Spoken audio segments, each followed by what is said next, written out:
Hey, what's going on, everybody? I had a great workout. So this video is for people that are like an MTIS and you're kind of wondering, what's in store for me. I'm pretty sure you heard a lot of things. Don't worry about what's really going on, because that should be your trainer's responsibility to get you spun up. But I'm going to be here to tell you some things that you might want to get familiar with so that you're not in the dark. All right, so first of all, I would highly recommend that you practice on your own. So when you're practicing on your own, you got to practice the right way. So when you hear a class by your MTIS instructor, ask them, hey, can I record this? Hey, can I, hey, can I, whatever, like, can you listen to me do this real fast, just the first part. What I find that helps is if you're a tactile learner, you got to be in it. You got to involve yourself in it. So sometimes on break time, you can just say, hey, can you just listen to my intro part up until the attention step, and that's it. They're going to say, heck yeah. They're going to find out that you're motivated. So also, you might already have a trainer already. So you could also say, hey, sir, we got out of class early. I don't know if you have time for me or anything like that, but I would like to go over my intention, motivation up until the name of the lesson. That's it. And then go home. Now, some people might say, well, you can't go in squadron or whatever the case is. But sometimes your trainer has time to go outside the squadron to kind of help you. And that'll also familiarize yourselves with each other. And that's what I really want you to try to do. Show your trainer that you really want to be here. So this is just advice. I hope that you have a trainer or assign. If you don't, try to do everything piece by piece with another classmate. This will allow you to get some of the kinks out and allow you to also analyze their kinks as well. So the Standing Evaluation Certification Guide is your Bible to help you teach a really good class as objective as possible. So know what and why you get certain ratings, from the O's to the NI's. Know what it looks like. Know an example of something that's really going to help you in MTIS really thrive. Now, you got to understand that you're getting the bare bones. You're not really applying anything. So what does an application mean? You hear apply, apply, apply, apply. What does that really mean? That means it's a certain technique that you're going to use to help your flight understand what you're teaching. So at this time, I would apply. I wish that MTIS would say, here are some application tools that I would use. And I wish they would give you like 3. I wish they would, because that's going to allow you to really put the pieces together. Because I remember when I was in MTIS, at this time I would apply it, I'd be like, what does that mean? Even when they would explain it, I wouldn't understand. But now, as a certified instructor and everything like that, I really understand.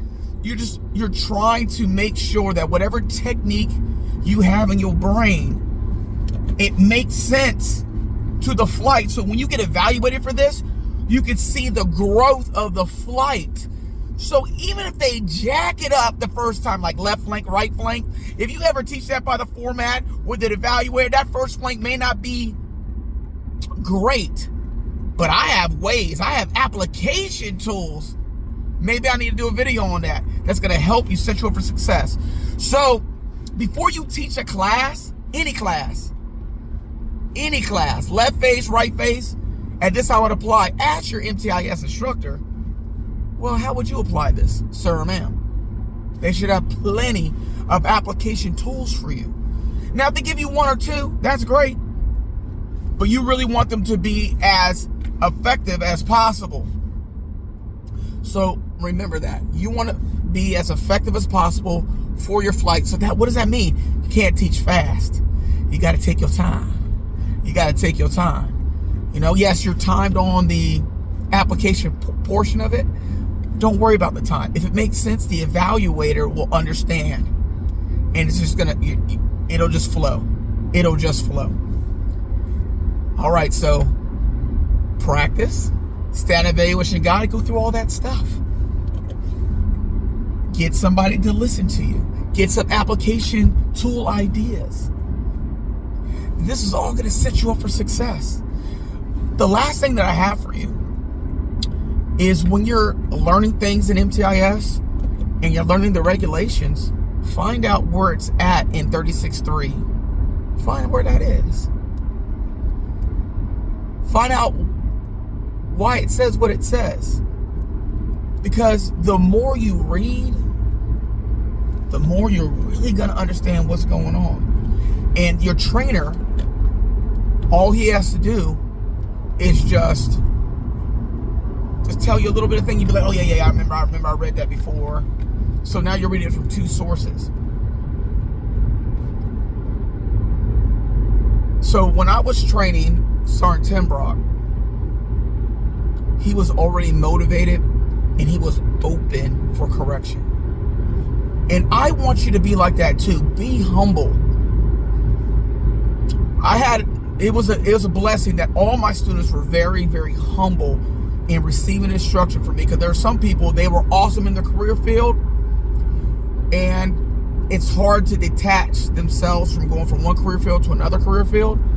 And they're the best of the best of the best, and they're so used to being praised, and when they come over here, it's kind of a shock to them, because they haven't been, this is kind of a different thing.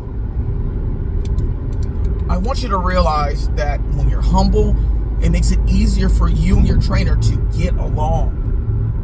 Because there are going to be some times where your trainer is wrong and you bring him correction. And I'm hoping that your trainer is also humble. But regardless, you can only control you. Be humble. Be humble and be hungry. Those are my favorite H words. That's going to make you an awesome student and an awesome trainer. I want to leave you with this. Attitude is everything.